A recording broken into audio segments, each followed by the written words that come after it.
छठा प्रश्न है, दो धनात्मक संख्या का अंतर 3 है, मतलब धनात्मक संख्या है।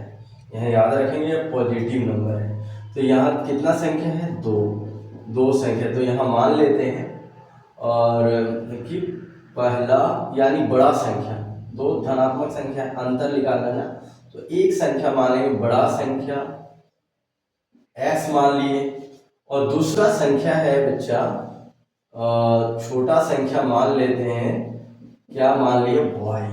अब हम लोगों को बोला गया है कि इसका अंतर 3 है। प्रश्न में ये कह रहा है, प्रश्न से क्या कह रहा है? प्रश्न से कह रहा है कि इसका अंतर यानी माइनस है ना, अंतर कितना है? 3 है। तो यहाँ लिखेंगे x minus y is equal to 3, और बोल रहा है उनका गुणनफल 504 है, मानी ये दोनों संख्या को गुना करेंगे तो 504 आएगा, यानी x इंटू वाई गुना कर लिए x y, तो कितना आएगा? 504। अब हम करेंगे इसको समीकरण 1 और इसको समीकरण 2। अब देखिए कैसे सॉल्व होता है x, और यहाँ इसको सॉल्व करते हैं, ऐसा करते हैं समीकरण 1 से लेते हैं, समीकरण 1 से तो x में क्या दिया है? x माइनस वाई बराबर 3, और x बराबर क्या हो जाएगा? 3, y माइनस में इधर आ गया प्लस में, ये हो गया समीकरण 3। अब यहाँ x का जो मान आया है वो समीकरण 2 में रखेंगे, तो वही चीज यहाँ लिखेंगे, क्या लिखेंगे? x का मान समीकरण 2 में रखने पर, x का मान किसमें रखेंगे? समीकरण 2 में रखने पर x का मान समीकरण 2 में रख रहे हैं।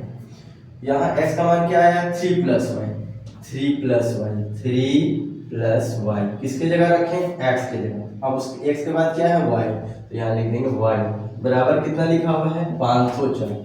y 3 से गुना हुआ तो 3y प्लस वाई स्क्वायर बराबर होगा 504। अब इसको सजा के लिख देते हैं वाई स्क्वायर 3y बराबर 504।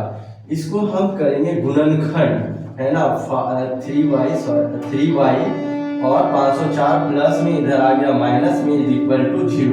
गुणनखंड करने के लिए हम लोगों को पता है कि कैसे करते हैं, यानी यहाँ पर हम लोगों को करना क्या है? घटा करके लाना है 3, तो यह माइनस है तो माइनस लिख देंगे। अब 504 का हम एलसीएम करेंगे, यानी हो जाएगा 250, 252 हो जाएगा, 126 हो जाएगा, और यहाँ हो जाएगा 6 3 और 7 9 63 और 3 3 9।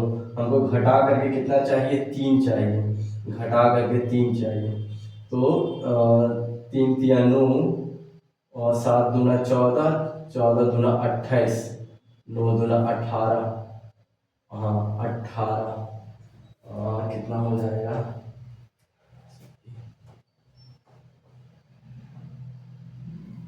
2 दूना 4, 4 दूना 8, 3 8 24, 7 21।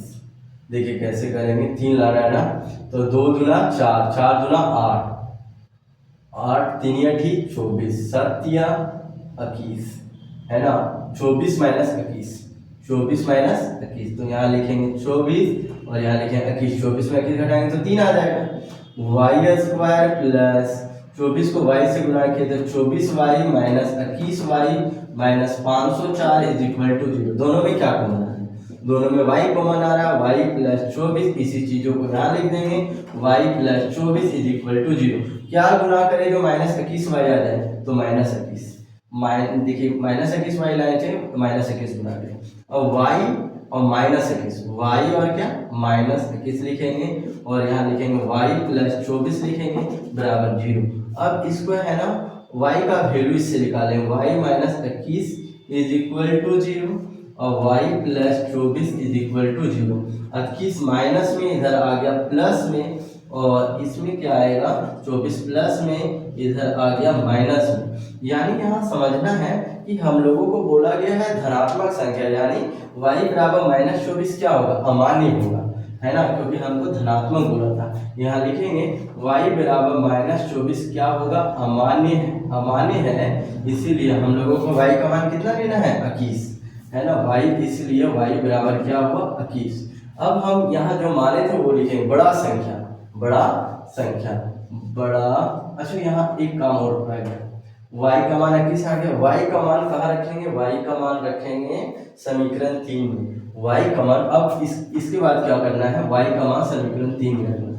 y का मान समीकरण 3 में रखने पर y का मान किस आया था ना 3 में, यहाँ रखें x बराबर 3 प्लस वाई, यानी x 3 का 3, y का वैल्यू हो गया 21, यानी कितना आ गया 24, यानी x का वैल्यू क्या आ गया 24। हाँ, अब हम लोगों को यहाँ लिखना है, जो भी माने थे ना उसको फिर से लिखना है। बड़ा संख्या क्या माने थे, बड़ा संख्या माने थे x, और x का मान आ गया 24, और एक छोटा संख्या माने थे, छोटा संख्या क्या माने थे y, और y का मान क्या आ गया 21। ये हो गया हमारा आंसर,